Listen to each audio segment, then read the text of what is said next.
Neo-Veridian, 2077. The city sighs under a sky the color of bruised metal. Tonight, like most nights, it weeps acid rain. Not a cleansing shower, but a corrosive drizzle that eats at the chrome and permacrete, staining the lower levels in iridescent streaks of decay. Down here, in the tangled, steaming labyrinth known only as Sector 7, life clings on with grim tenacity. Steam vents hiss poisonous breath between crumbling tenements stacked precariously towards the perpetually overcast sky. Neon signs, advertising synth noodles and stimpaks, flicker erratically, their glow swallowed by the oppressive gloom. This is the underbelly, the foundation upon which the gleaming spires of Upper Neo-Veridian rest, oblivious and indifferent. High above, piercing the toxic clouds, the monolithic towers of Omnicorp scrape the heavens, sterile, impossibly tall structures of glass and steel where the city's elite breathe filtered air and conduct their affairs in silent, climate-controlled boardrooms. The contrast is a chasm, a physical and social divide etched into the very fabric of Neo-Veridian. Navigating the treacherous, rain-slicked alleyways of Sector 7 is Elara Vance. Her transport, a battered hover scooter, affectionately or perhaps ironically nicknamed Rust Bucket, its engine sputtering erratically, its repulsor lifts whining in protest against the corrosive atmosphere. Elara, wrapped in worn, waterproofed synth leather, goggles shielding her eyes from the stinging precipitation, is a courier. A ghost in the city's arteries, carrying data chips, illicit tech, sometimes just desperate messages, from one shadow to the next. Survival in Sector 7 is a constant negotiation, a tightrope walk over a pit of creditors, enforcers, and the slow, grinding poverty enforced by the glittering towers miles above. Her face, illuminated briefly by a passing drone's searchlight, is young but etched with a weariness that speaks of battles fought and losses endured. Tonight's run is done, a risky delivery into the contested Zone 4 border, credits barely covering the energy cell recharge and a nutrient paste packet. She's heading back to her cramped hab unit, exhaustion pulling at her limbs. That's when she sees it, huddled near the base of a massive Omnicorp energy conduit. One of the thick arteries pumping power up to the city above, humming with dangerous levels of raw energy, is a small figure. Rain plasters thin clothing to a shivering frame. It's hard to tell in the gloom. Child, or maybe a discarded, small model synth? It's glitching, movements jerky and unnatural, or perhaps just trembling violently from cold and fear.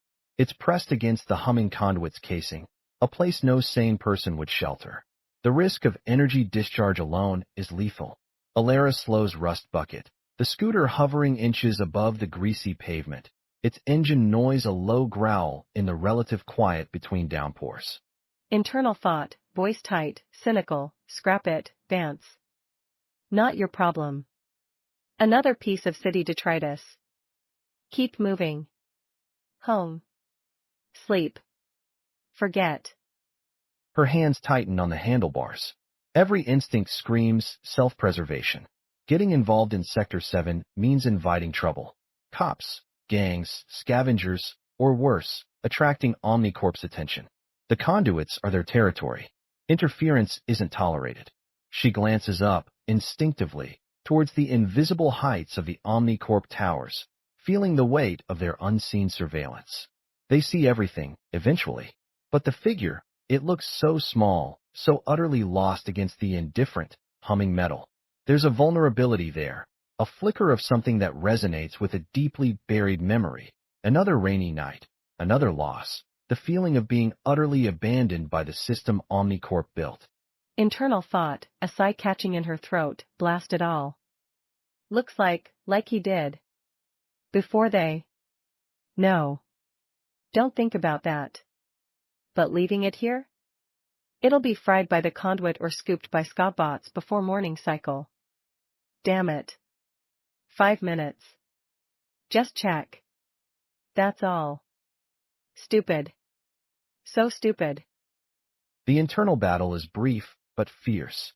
Pragmatism wars with an empathy she tries hard to suppress. With a curse muttered under her breath, Elara kills Rust Bucket's engine, plunging the immediate area into near silence, save for the hiss of the rain and the low thrum of the conduit. She swings off the scooter, her boots splashing in a puddle reflecting the distorted neon glow. Slowly, cautiously, she approaches the huddled figure, hands held out slightly, palms open, a universal sign of non-aggression, even here. Meanwhile, miles above Sector 7, in the serene, minimalist expanse of the Omnicorp CEO's private observation deck, Silas Kale watches the city unfold below. Not through a window. Windows are for the less privileged. He watches through a wall-sized, immersive data display, a flowing river of information harvested from Neo-Veridian's ubiquitous surveillance network. Traffic patterns, energy consumption, market fluctuations, security alerts, the city's pulse, rendered in cool, objective data streams. He rarely looks at the raw visual feeds anymore. Too messy, too human. His world is one of abstract data points, of calculated risks and projected outcomes. He's 35 years old in standard cycles, looks older, the spark long since faded from his eyes, replaced by a profound ennui that even the immense power he wields cannot dispel.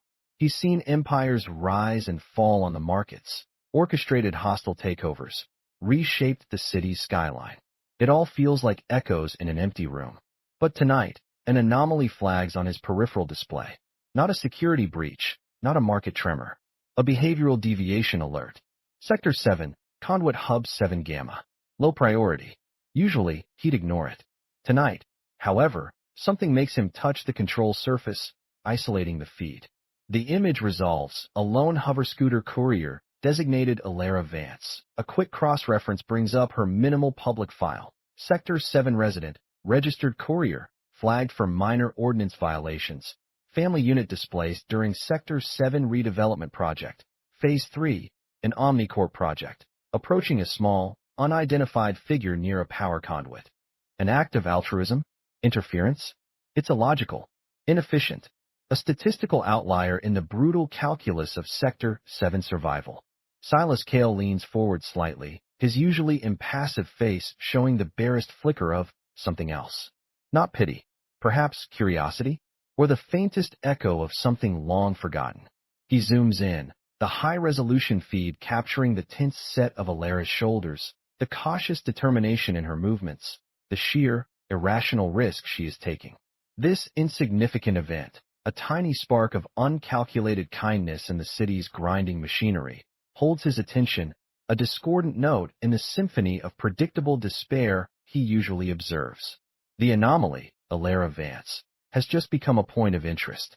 That point of interest, Elara Vance, was currently half-carrying, half-dragging the shivering figure through Sector 7's rain-slicked refuse towards the flickering sign of Marty's Noodles. The downpour hadn't let up, each acidic drop sizzling on the cracked permacrete. Marty's place wasn't much, a cramped storefront squeezed between a defunct pawn shop and a vapor vendor. But its windows, steamed from the inside, promised warmth, a rare commodity down here. The automated door hissed open, spilling the scent of synthetic broth and stale stim coffee into the alley. Martha Marty Jones looked up from wiping down her worn chrome counter, her face, a roadmap of Sector 7 survival, creasing into its default scowl. Vance, what in the scorched sectors you dragging in now? Place is closed. Powering down the fryers. Voice strained, breathless. Marty, please. Just for a bit. It needs shelter. Found it out by the gamma conduits. Soaked. Glitching or freezing, can't tell. Marty's eyes, sharp despite the years and the grime, flicked over the small, silent figure Elara guided towards a cracked synth leather booth in the corner. Pip, though Elara didn't know any name yet, huddled there, dripping onto the floor, wide eyes taking in the diner's interior with an unnerving stillness. Marty let out a grunt that could have meant anything. Conduits? You playing spark roulette now, Vance? Those things vent enough stray energy to fry a corpo security bot. What is it anyway? Kit or chrome? Looks half-drowned either way. Don't know. Hasn't said a word. Might be synth, feels cold. But the shivering. Looks like a kid, Marty. Just a lost kid. Ain't no just lost kids near Omnicorp conduits. Only trouble finds its way there. You know that. Bringing it here. You painting a target on my door? Business is bad enough without Invisif kicking it down looking for your strays. Voice low, urgent, just till the rain stops, Marty. Or till it reboots? I couldn't leave it. Look at it. Marty hesitated, her gaze lingering on Pip, then shifting back to Elara's rain-streaked face, recognizing the stubborn set of her jaw, the familiar flicker of defiant compassion she'd seen countless times before. Elara always did attract trouble, usually the helpless kind. Marty sighed, the sound like grinding gears. Fine, fine. Booth in the back. Keep it quiet. Got an old thermal blanket in the storeroom. Still works mostly. If it's synth, maybe I got a low-amp charge cable somewhere. Don't get your hopes up. But if it draws Omnicorp down here, Vance, you're cleaning up the mess. And the noodle stains. Got it? Got it. Thanks, Marty. Really? While Marty rummaged in the back, Elara gently draped the offered blanket around Pip's shoulders. The figure didn't react, didn't flinch, just continued staring, those wide eyes seeming to absorb everything. Elara noticed a faint, almost imperceptible pattern of lights blinking erratically beneath the soaked fabric at Pip's wrist. Not standard medical tech. Something else. Something proprietary? The mystery deepened, coiling like unease in Elara's gut. She sat opposite, watching, the silence broken only by the drumming rain and the hum of the diner's aging generator. Meanwhile, miles above, in the silent, sterile heart of Omnicorp Tower, Silas Kale leaned back in his command chair. The image of Elara Vance and the unidentified figure occupied a central pane on his data wall. His curiosity, once piqued, had solidified into something sharper, more focused. Voice comm, directed at the room's integrated AI, Oracle. Initiate deep background analysis. Subject, Elara Vance, Sector 7 Identification Code 9 Gamma 734. Cross-reference all Omnicorp internal archives, particularly Project Nightingale and Sector 7 Redevelopment, Phase 3 documentation. Flag any familial connections, known associates, financial anomalies. Encrypt query, Tier 1 clearance. Data streams flickered across the wall. Encrypted personnel files, redacted project reports, financial traces, surveillance logs cross-referenced with facial recognition data harvested over years.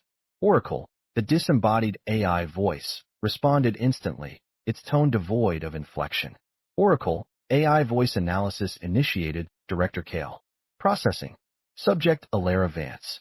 Age, 23 standard cycles. Registered courier. Hab Unit 14B, Sublevel Delta, Sector 7. Orphaned. Primary guardian of designated sibling unit. Designation Caleb. Records indicate standard juvenile status. Currently enrolled Sector 7 EDU Hub. Vance family flag during Sector 7 redevelopment. Phase 3. Hablock 47 Sigma designated for compulsory relocation and subsequent demolition. Compensation package issued. Standard rate. No appeals logged. Cross-referencing Project Nightingale. Accessing restricted archives. Correlation found.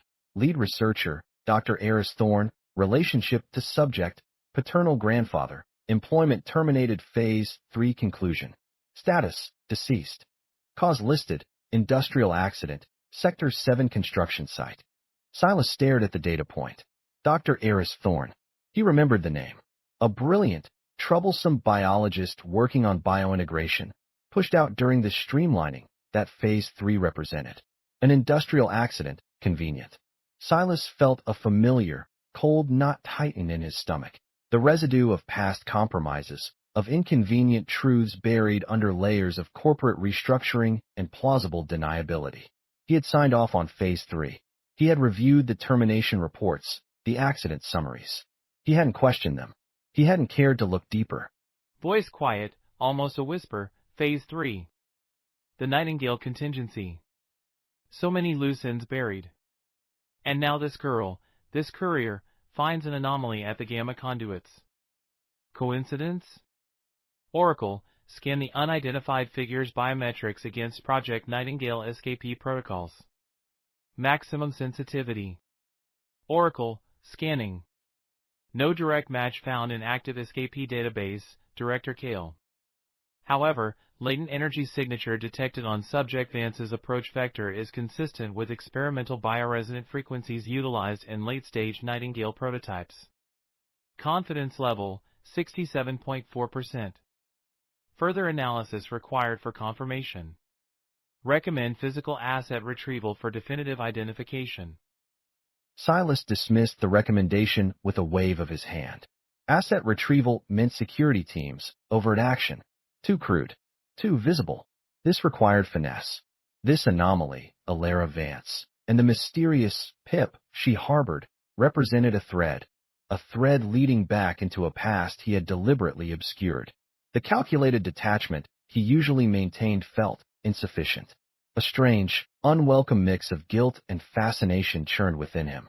He watched the feed again. Elara sitting patiently in the dim diner, the small figure wrapped in a blanket, the whole scene radiating a defiant vulnerability against the backdrop of Sector 7's decay. What was she thinking? What would she do next? And more disturbingly, why did he suddenly care? He closed the personnel file, the image of Elara's determined, weary face lingering on the screen, a ghost in his meticulously ordered machine. The threads of surveillance tightened, but the watcher felt strangely entangled himself. That entanglement, that strange pull towards the Sector 7 courier, lingered in Silas Cale's sterile, ordered world long after the surveillance feed was archived. He found himself replaying the brief encounter, analyzing Elara Vance's file, particularly the sections detailing the abrupt end of her family's life in Hablock 47 Sigma during the Phase 3 redevelopment. An unavoidable consequence of progress, the official report stated. Necessary displacement for vital infrastructure upgrades. Silas had approved the directives, scanned the casualty summaries, mostly listed as accidents or disappearances during transit, without a second thought. Now, seeing the daughter of that erased history, seeing her reckless act of kindness, it felt like a crack appearing in the smooth, polished surface of his reality. Down in Sector 7, dawn broke, gray and acidic.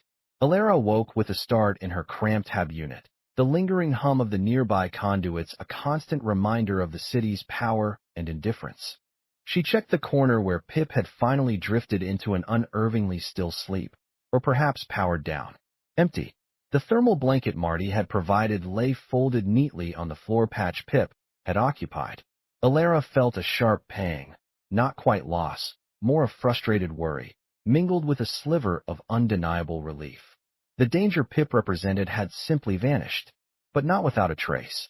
Resting on the blanket was a small, metallic disc no bigger than her thumbnail.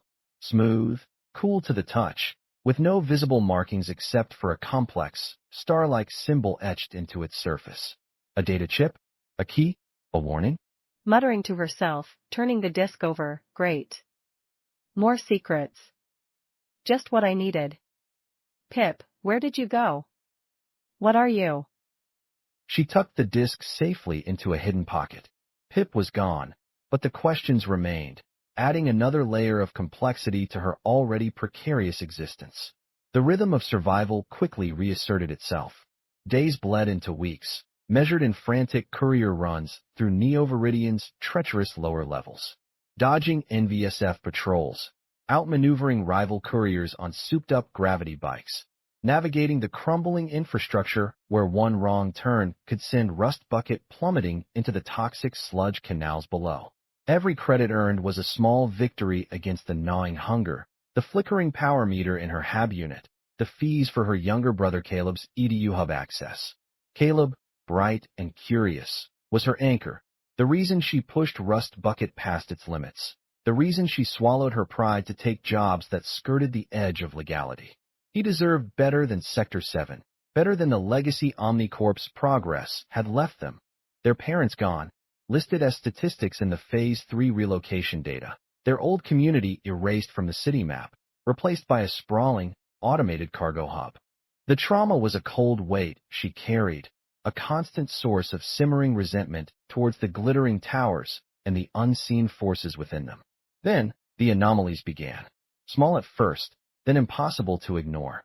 A high-priority, encrypted delivery job appeared on her secure comm channel, triple the usual rate, routed through an untraceable ghost network. The client's signature was anonymous. The payment confirmed in untainted crypto credits the moment the package reached its destination, a drop box in the neutral zone. Enough credits to keep Caleb fed and the power on for a month. Elara felt a prickle of suspicion. To herself, checking the credit transfer, no glitches? No strings? Smells like synth shit. Nobody pays this well for a simple data packet delivery. Who are you? A few days later, another anomaly. Returning to her hab unit after a grueling double shift, she found a small, heavy crate secured to her doorframe. No cinder markings, just her unit designation stenciled crudely. Inside, nestled in protective foam, was a brand-new, military-spec hover scooter power core. Compact, efficient, radiating latent energy. It would double Rust Bucket's range and speed, eliminating the terrifying risk of power fade-outs mid-run over the deeper chasms of Sector 7. It was worth more credits than she made in half a cycle. Her suspicion solidified into a cold dread. This wasn't luck. This was targeted. This was manipulation. She took the power core, but the weight felt heavier than its dense components. That evening, nursing a cup of cheap stim coffee at Marty's Noodles, she voiced her unease. It's weird, Marty. First the ghost job, now this power core just appears? Someone's leaving gifts. Expensive ones. Makes my skin crawl. Wiping the counter, not looking up, told ya. Nothing's free down here, Vance. Gifts always got hooks. Bigger the gift, sharper the hook. Someone's biting you. Or maybe you impressed someone dangerous back there by the conduits. Either way, tread careful. Don't owe nobody nothing you ain't prepared to pay back with interest. Especially the invisible ones. They collect hardest. I know. But Marty, I needed that core. Rust Bucket was about to give up the ghost. And the credits. Caleb's tuition. Looks up, her expression softening slightly. Yeah, I get it. Need makes fools or gamblers of us all. Just keep your eyes peeled, kid. Watch your back. Weird luck attracts attention. Not always the good kind. Marty's words proved prophetic. Out on the courier circuit, Elara felt the shift. Whispers followed her through the crowded Sector 7 markets. Other couriers gave Rust Bucket, now humming with quiet power, sideways glances filled with envy and suspicion. One evening, cornered at a charging station by Jax, a hulking rival known for his aggressive tactics and stripped-down, illegally modded gravity bike, the tension became palpable. JX, OS, gruff voice, nice core, Vance. Shiny, heard you came into some luck. Funny how luck always finds the ones already scrapping by, ain't it? Some might think you got friends in high places. Or maybe just sticky fingers. Better hope that luck holds. Breakdowns out here are nasty. Meeting his gaze, voice level despite the pounding in her chest. My ride's my business, Jax. Keep your nose out of it. Jax just grinned, a flash of metal teeth, before revving his bike and speeding off into the smog. The threat was clear. Her anonymous help was making her a target. High above, Silas Kale reviewed the surveillance logs. Elara installing the power core, her conversation with Marty, the brief, tense encounter with Jax. Oracle provided context on Jax, known enforcer for the Red Hand Gangers. History of hijacking courier shipments. Oracle, subject Vance's risk profile has increased by 12.7% following the anonymous asset delivery. Probability of hostile action from rival elements within Sector 7 now elevated. To Oracle, voice quiet, the consequences of intervention are rarely linear. She accepted the aid. But the suspicion remains. And the danger escalates. Fascinating. Log the interaction with Jax. Increase passive surveillance on his known associates. No direct counteraction authorized at this time. Let us observe her response. This test continues. A strange mix of emotions swirled within Silas. There was the cold satisfaction of a successful gambit. His anonymous aid had been accepted. His subject was reacting, providing data. But there was also a disquieting flicker of something akin to responsibility. He had elevated her risk. He had painted a target on her back, however unintentionally. The deception felt heavier now, the weight of his unseen influence pressing down. He watched Elara on the screen, navigating Rust Bucket through the glowing, hazardous canyons of Sector 7, her new power core leaving a cleaner energy trail. She looked determined, focused, but the set of her shoulders was tighter than before. Someone was indeed playing games, she knew it. But caught between the crushing weight of necessity and the sharp hook of suspicion, she had no choice but to hold on to this strange, dangerous luck and try desperately to figure out who held the line. The weight of that anonymous aid, the power core humming beneath her feet, the untraceable credits sitting cold in her account. It was a dangerous paradox. A gift wrapped in suspicion. Elara Vance knew, as Marty had warned, that nothing came free in Sector 7. But staring at the strange metallic disc Pip had left behind, turning it over and over, she felt a different kind of impulse ignite. The intricate symbol etched on its surface seemed almost familiar, like schematics she'd glimpsed on salvaged Omnicorp tech. Was it a map? A key? Or just a doodle? Maybe it didn't matter. What mattered was the constant, grinding reality of Sector 7, the flickering lights, the malfunctioning water purifiers, the data pads that died and took people's livelihoods with them. Omnicorp built the city, flooded it with tech designed to break, and offered no support down here in the depths. Survival wasn't enough. The anonymous resources felt tainted, yes, but they were also an opportunity. A chance to push back, just a little. An idea sparked, audacious and maybe foolish, fueled by frustration and the memory of Pip's silent vulnerability. Not just fixing her own ride, but fixing things for others. Creating a space where people could keep their essential tech running. A tiny island of self-sufficiency in a sector designed for dependence and decay. To herself, sketching on a salvaged data slate, the Spark Hub. Yeah. Keep the lights on, keep people connected. Maybe make a difference. If this ghost wants to throw credits around, fine. Let's see if they like what I do with them. Finding a space was the first challenge. Rents were extortionate, even for derelict storage lockers. But Elara, using her intricate courier's knowledge of Sector 7's forgotten corners, found it. A disused maintenance sublevel near the old hydro plant, long abandoned after the Phase 3 rerouting. It was damp, infested with rust mites, and thick with the ghosts of industrial neglect. Cleaning it out was backbreaking work. She spent her off hours clearing debris, patching leaks with scavenged sealant, rerouting minimal power from a junction box she probably shouldn't have accessed. At first, she worked alone, fueled by stim coffee and sheer grit. People watched her, curious, suspicious. Word of her luck had spread, thanks to whispers and maybe Jax's loud mouth.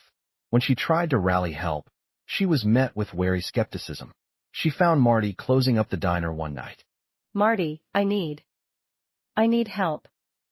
Not credits. Hands. I found a space. Sublevel 4, old hydro maintenance tunnel. I'm cleaning it out. Want to set up a workshop. Fix things for people. Comms, purifiers, data slates, whatever keeps breaking down here. Raises a skeptical eyebrow, wiping grease off her hands. A charity workshop, Vance? With what? Good intentions and that fancy power core someone dropped on your doorstep? Who's bankrolling this? Your invisible friend? Does it matter who? It's credits, Marty. Better used fixing things than just surviving another cycle. People need this. You know they do. Your own water filter's been on the fritz for weeks. Sighs, leaning on the counter. My filter's my problem. This sounds like drawing attention. Big attention. From gangs wanting a piece or NVSF wanting permits you don't have, or whoever your sugar daddy benefactor is deciding they want payback. Maybe. Probably. But what's the alternative? Just keep patching Rust Bucket and hoping for the best? Let everything fall apart around us? I'm tired of just surviving, Marty. This feels right. Even if it's crazy. Marty looked at Elara, saw the stubborn fire in her eyes, the same fire she'd seen when Elara had dragged Pip in from the ring. She thought of her own failing filter, of old man Fitzwilliam down the corridor whose medical alert system hadn't worked in months. Crazy is Sector 7's middle name. Fine. I got some old tools in the back. Might still work. And I know some folks who owe me favors. Can't promise much. People down here trust ghosts less than they trust Omnicorp. But I'll ask around. Don't expect miracles. And don't come crying to me when the NVSF slams a lockdown warrant on your little Spark hub. Marty's grudging support was a start. Slowly, cautiously, others offered help. An old tech scavenger with trembling hands showed Elara how to bypass Omnicorp diagnostic locks. A couple of teenagers, bored and restless, helped haul salvage components. Elara's resourcefulness shone. She bartered courier runs for rare parts, traded repair favors for help clearing the space, her quiet determination gradually chipping away at the ingrained distrust. The Spark Hub began to take shape. A chaotic collection of workbenches made from scrap metal, salvaged diagnostic tools flickering erratically, the air thick with the smell of ozone and hot solder. High above, Silas Kale watched the hub's evolution on his surveillance feeds. Oracle compiled reports on the parts sourced, the people involved, the subtle shift in Sector 7's data chatter around the old Hydro sublevel. He felt an unexpected sense of validation, admiration. Elara wasn't just surviving. She was building, taking his anonymous resources and creating something he hadn't anticipated. A community project, however small, however fragile. It was inefficient, illogical by Omnicorp standards, yet compelling. To Oracle, she repurposes the resources, diverts them from personal gain towards communal utility. An unexpected variable. Increase the anonymous resource allocation. Route a shipment of untraceable, high-grade diagnostic equipment and a multi-spectrum component fabricator to a nearby dead drop. Designation, unclaimed freight. Let's see how she integrates superior assets. Monitor local gang reactions and NDSF patrol patterns in the vicinity. Oracle, acknowledged. Executing resource allocation and enhanced monitoring protocols. The arrival of the advanced equipment, discovered by Elara near a designated courier drop point she sometimes used, was another shock.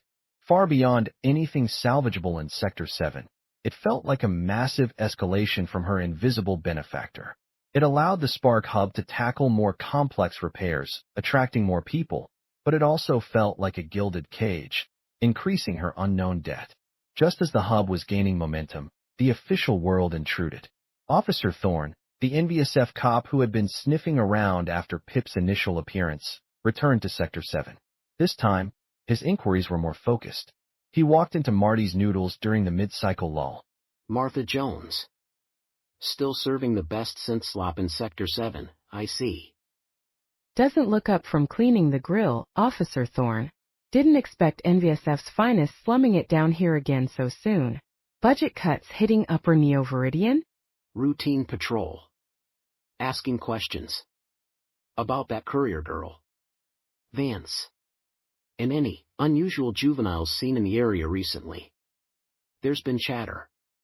Reports of a missing asset, potentially sensitive. Omnicorp liaison has expressed interest. Stop scrubbing, looks Thorne dead in the eye. Vance runs her routes, keeps her head down mostly. As for kids, plenty of runaways and street rats in Sector 7, officer. Hard to keep track. None of my business. Or yours unless they're breaking something. This asset might be considered broken.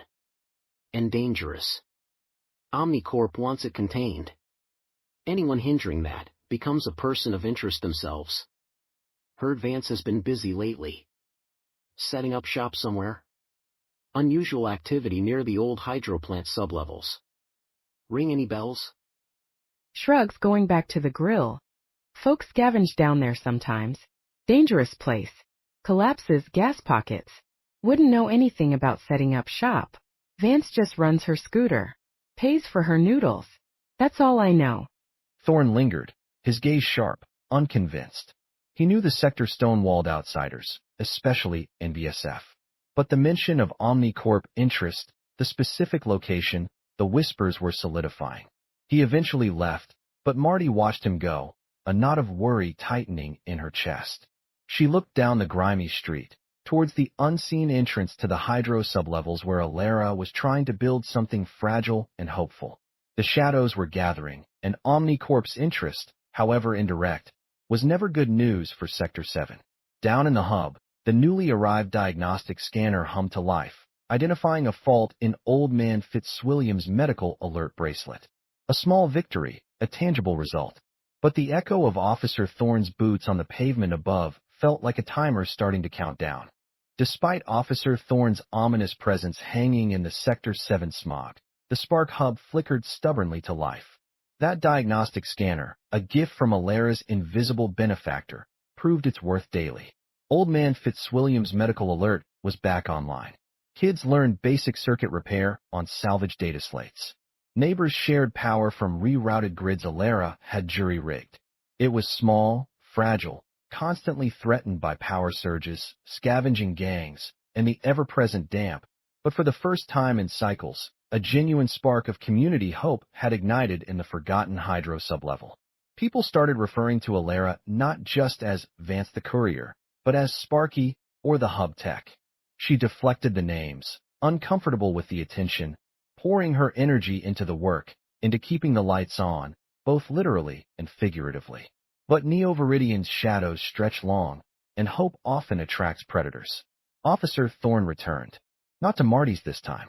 Directly to the reinforced door of the Spark Hub, his NVSF uniform stark against the grimy tunnel walls, flanked by two grim-faced patrol officers.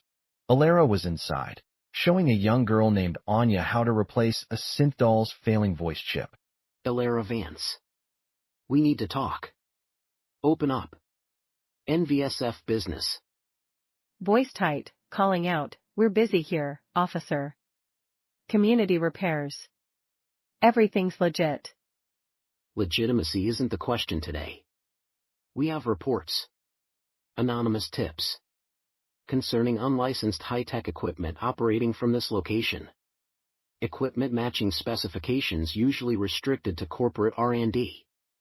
And questions remain about your encounter with a sensitive asset near Conduit Gamma a few weeks back. An asset OmniCorp is extremely interested in recovering. Open the door, Vance. Or we open it for you. Elara exchanged a worried glance with Anya. She stalled, trying to think, heart pounding against her ribs. The expensive scanner and fabricator hummed quietly in the corner. Gifts with invisible, dangerous strings. Marty appeared from a side passage, wiping her hands on an oil-stained rag. What's the ruckus, Thorne? Can't you see folks are busy? This ain't OmniCorp Plaza. Got a warrant for this NVSF business? Eyes narrowing at Marty. Stay out of this, Jones. This involves potential corporate espionage, harboring restricted assets. Serious charges. The warrant is pending, but my patience isn't. Last chance, Vance. Where did you get the tech? And where's the asset you were seen with? I scavenge parts, officer. Like everyone down here. Found some luck. As for assets, I don't know what you're talking about. Found no one. Saw no one. Just doing my runs. Your luck involves military-grade diagnostic tools showing up on your doorstep? Don't insult my intelligence. The tips mention specific OmniCorp prototype energy signatures. And the asset, small, possibly juvenile, potential biomodifications? Matches the description of the figure you interacted with. Hiding it makes you an accessory. OmniCorp doesn't take kindly to accessories. Now, let us in. Search the premises. Just as Thorne motioned for his officers to prep a breaching tool, a small shape darted from a ventilation shaft near the ceiling, landing silently behind a stack of salvage servers. It was Pip, looking even smaller, more fragile than before. One arm hung limp, sparking faintly, and there were fresh tears in its worn clothing. Pip's wide eyes locked onto Elara's, filled with terror. Before Elara could react, Pip scrambled towards her, shoving the small metallic disc she'd found earlier back into her hand. Voice distorted, weak, like a damaged synth or a terrified whisper, danger. They come. Nightingale, hurting. Elara, help. Kale. Silas Kale. The name hung in the air, heavy and cold. Silas Kale, the CEO of OmniCorp. Pip knew the name. Pip was connecting the source of the danger directly to the top of the city's food chain. Thorn, hearing the weak voice, spun around, his weapon drawn. Asset located. Secure the perimeter. Vance, step away from the asset. Now. Shielding Pip instinctively, it's hurt. Leave it alone. It's not an asset. Stepping between Elara and Thorn. Hold on, Thorn. You ain't got that warrant yet. This ain't procedure. Procedure just went out the airlock, Jones. OmniCorp priority override. Now move. The confrontation escalated. Officers moving in, Marty standing her ground, Elara desperately trying to shield the terrified, damaged Pip, who was now emitting a low, distressed keening sound. High above, Silas Kale watched the scene unfold on his main screen, the audio feed crackling with the confrontation. Oracle's voice was calm, clinical. Oracle, NVSF Officer Thorn has engaged Subject Vance. Asset Pip located at Vance's position. Asset appears damaged. Asset has vocalized Director Kale's name in proximity to project Nightingale reference. Probability of information compromise, escalating rapidly. Recommend immediate containment action by OmniCorp Security Unit Delta, currently staged 5 blocks away. Silas stared at the screen, his knuckles white where he gripped the arms of his chair. Thorn confronting Elara. Pip vocalizing his name, linking him to Nightingale. The disastrous project, the source of his buried guilt, the reason for Dr. Thorn's accident. Containment action meant Delta Unit, ruthless, efficient, leaving no witnesses. Elara, Marty, they'd be collateral damage, erased like her grandfather. His anonymity, his careful distance, had shattered. He had set these events in motion with his anonymous gifts, his detached curiosity. Now, his creation, his test, was about to be brutally terminated. The weight of years of compromise, of calculated indifference, crashed down on him. He saw Elara shielding Pip, saw Marty defiantly facing down Thorn's drawn weapon, saw the reflection of his own past choices in the imminent violence. The mortal dilemma wasn't a dilemma anymore. It was a reckoning. Voice low, urgent, cutting off Oracle, negative, Oracle. Counterman Delta Unit activation. Belay containment. Initiate Protocol Chimera. Priority Alpha. Find me Vance. Route secure comms. Now. Oracle, acknowledged.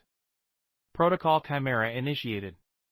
Routing secure channel to Subject Vance's registered comm unit. Warning, Protocol Chimera involves direct intervention. Exposure probability, 92.8%. Potential deviation from established corporate directives. Cutting Oracle off sharply, execute. Down in the Spark hub, chaos erupted. Thorn's officers moved to restrain Marty.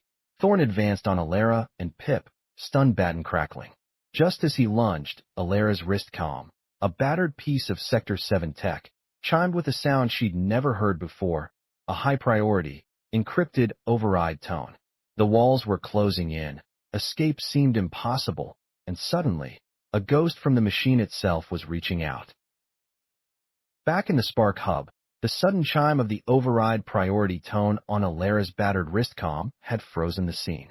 Officer Thorn hesitated, his stun baton lowered slightly, glancing uncertainly at his subordinate officers who had Marty Jones pinned against a workbench.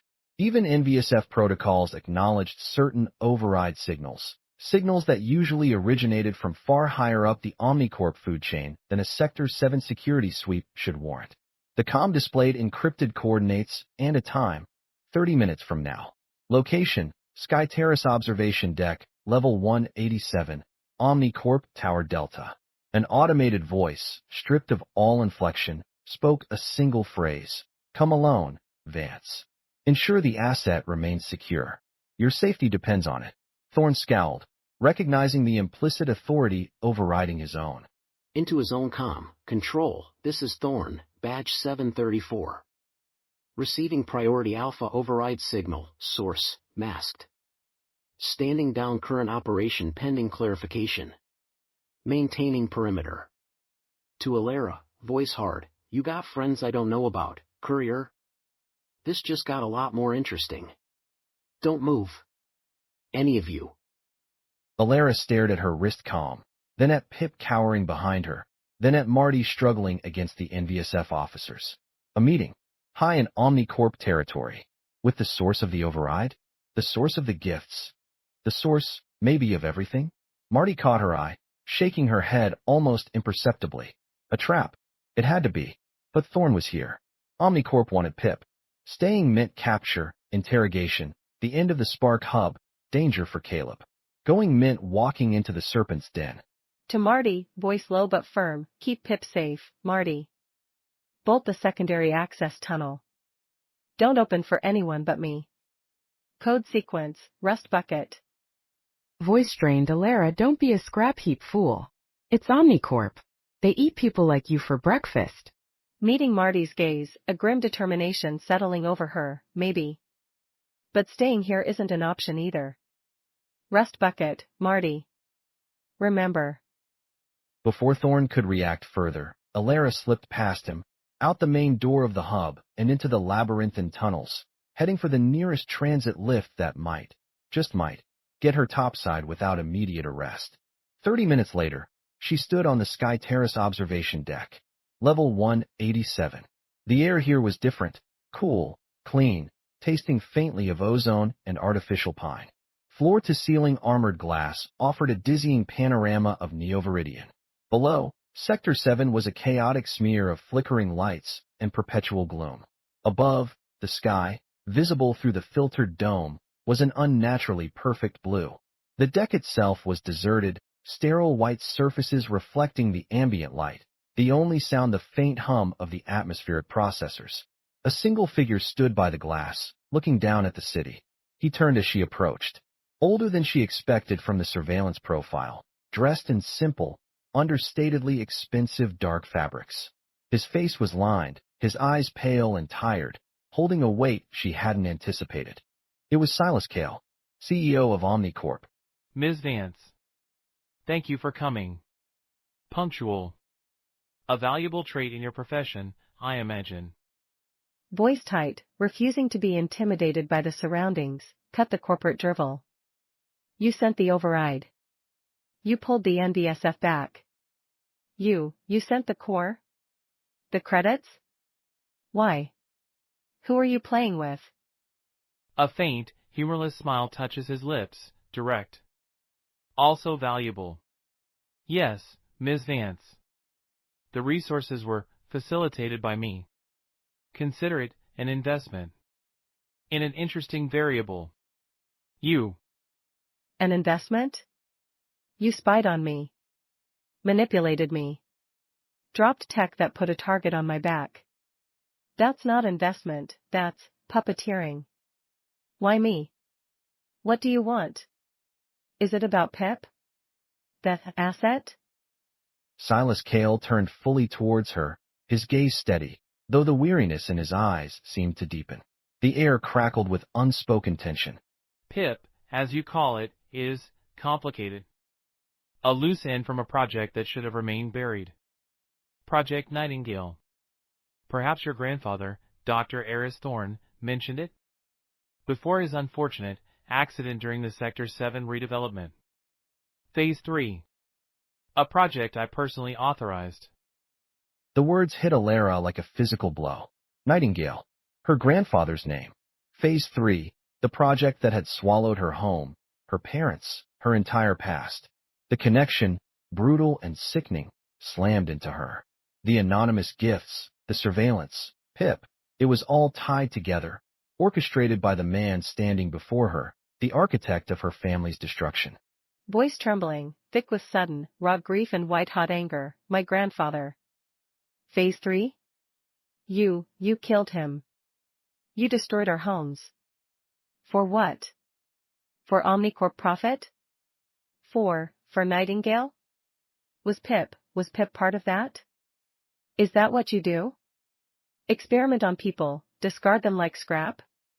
You monster. Doesn't flinch, his voice remaining quiet, almost flat. Your grandfather was involved in research Omnicorp deemed vital. His termination was listed as accidental.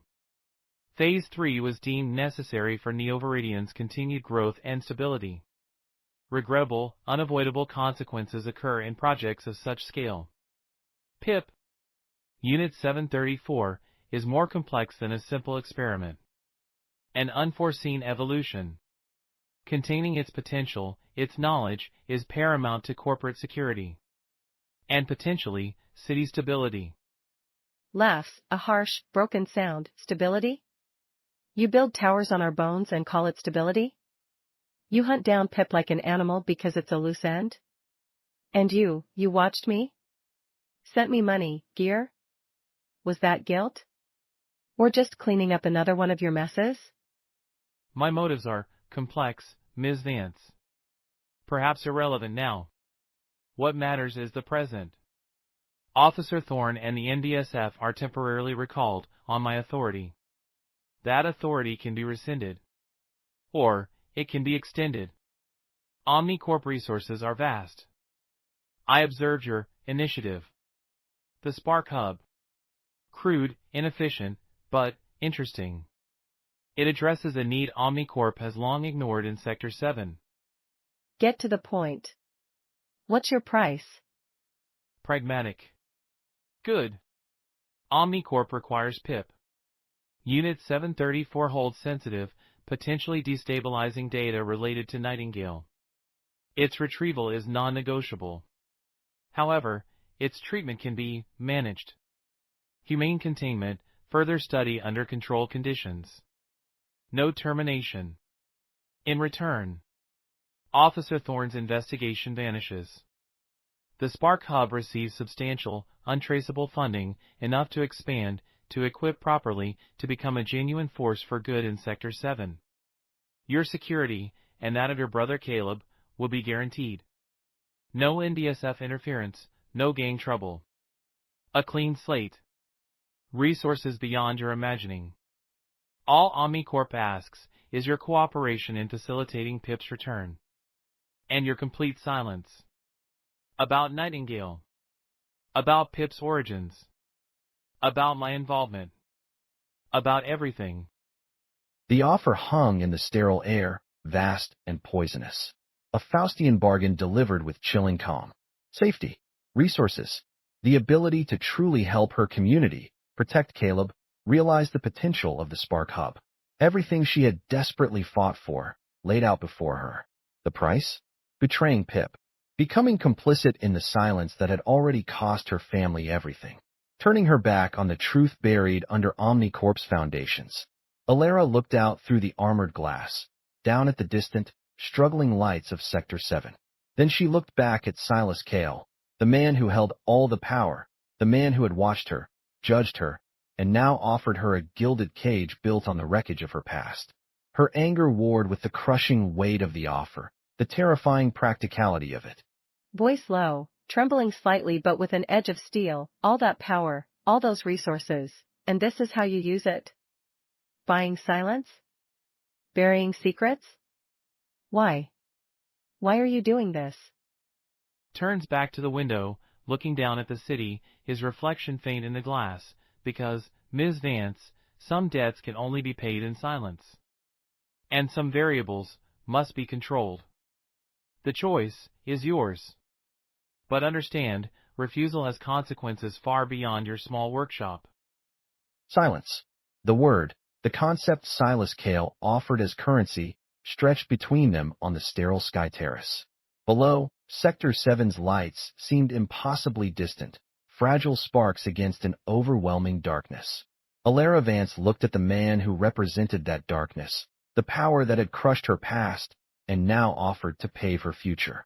She thought of Caleb, of Marty, of the hopeful faces at the Spark Hub, of Pip's terrified eyes and fragmented warnings. She thought of her grandfather, erased by corporate necessity. The anger was still there, a burning coal in her chest, but beneath it, something else was taking shape, a cold, hard resolve. The choice wasn't about accepting or refusing his gilded cage. It was about changing the terms. Turned slowly from the window, a flicker of surprise in his weary eyes. No? Ms. Vance, perhaps you misunderstand the alternative. NDSF protocols regarding escaped corporate assets are unambiguous. Your Spark Hub, your brother's security, all forfeit. I understand perfectly. I won't trade Pip for funding. I won't buy my community's future with silence about what Omnicorp did, what you did. To my family. To countless others in Phase 3. To Pip. That's not a foundation. That's just more rot. Sentiment is a luxury, Ms. Vance. This is about pragmatism. Survival. Containment of a dangerous variable. Pip isn't a variable to be contained. And maybe Pip knows more than you think. That disk it left? The name it spoke? Nightingale. Your name. What happens if that gets out, Kale? Not just to NDSF, but to the independent news feeds? To the off-world consortiums Omnicorp relies on? Your stability looks pretty fragile from down here. Elara held his gaze, bluffing perhaps, leveraging the unknown quantity that was Pip and the secrets it might hold. She saw a flicker of calculation behind Kale's eyes, the CEO assessing risk, exposure, cost-benefit. Threats are unwise, Ms. Vance. Omnicorp's reach is extensive. Information can be managed. Variables, neutralized. Is that what happened to my grandfather? Was he neutralized? I want Pip safe. Truly safe. Not in some Omnicorp humane containment lab. An independent off-world sanctuary. Untouchable by you. And the Spark Hub, it gets resources, yes. But anonymously, untraceably, no strings. We build it our way. For the sector, not for your conscience or control. You owe us that much. You owe me that much. The audacity of it hung in the air. A Sector 7 courier dictating terms to Silas Kale. He should have crushed her. A word to his security, a quiet directive to Oracle, and she and her Spark Hub would vanish like her family's hablock. But as he looked at her, defiant, leveraging his secrets against him, demanding not just survival, but a measure of justice, something shifted within him. Respect? Resignation? Or perhaps, the weary recognition of a pattern he couldn't escape? His AI's voice interrupted the tense silence, audible only to him via his neural implant. Oracle, AI voice, Internal Director Kale. NBSF Officer Thorne is requesting clarification on the override. Reports indicate Omnicorp Internal Security Unit approaching Sector 7, Sublevel 4. Unidentified origin. Potential rogue departmental action regarding asset retrieval. Time-critical decision required. Internal security. Not his directive. Someone else within Omnicorp moving on Pip, likely with extreme prejudice. The situation was spiraling. Elara's gamble suddenly looked like the only path that didn't end in immediate bloodshed. Voice quiet, decisive, and independent sanctuary. Difficult. Expensive. Traceable, if not handled with extreme care. The Spark Hub funding can be arranged anonymously. Your terms regarding non-interference, noted. But understand this, Ms. Vance. If Pip exposes Nightingale, the consequences will fall on us all. Omnicorp will protect itself. There are factions even I cannot fully control. This path offers no guarantees. Only a chance. It's a better chance than yours offered. Is Pip safe or not? After a long pause, staring down at the city, Oracle. Access Private Interstellar Transport Network, Code Designation Chimera 7. Arrange immediate relocation for 1 juvenile asset to Sanctuary Point Epsilon. Highest security protocols. No record within Omnicorp systems. Fund from discretionary account Sigma 0. Confirm execution. And ensure Officer Thorne receives a directive to stand down permanently regarding Vance and the Sector 7 hydroplant location. Site, jurisdictional redundancy. Oracle, AI voice, internal executing. High risk of audit trail noted on account Sigma 0. Confirmation required. Internal thought, voice weary, confirm. Some risks are necessary. He turned back to Elara, his expression unreadable. Pip will be relocated. Safely. Beyond OmniCorp's reach. The Spark Hub will receive operational funding through shielded channels. You have my assurance. For now. But the echoes of Nightingale, they remain. Be careful what sparks you nurture, Ms. Vance.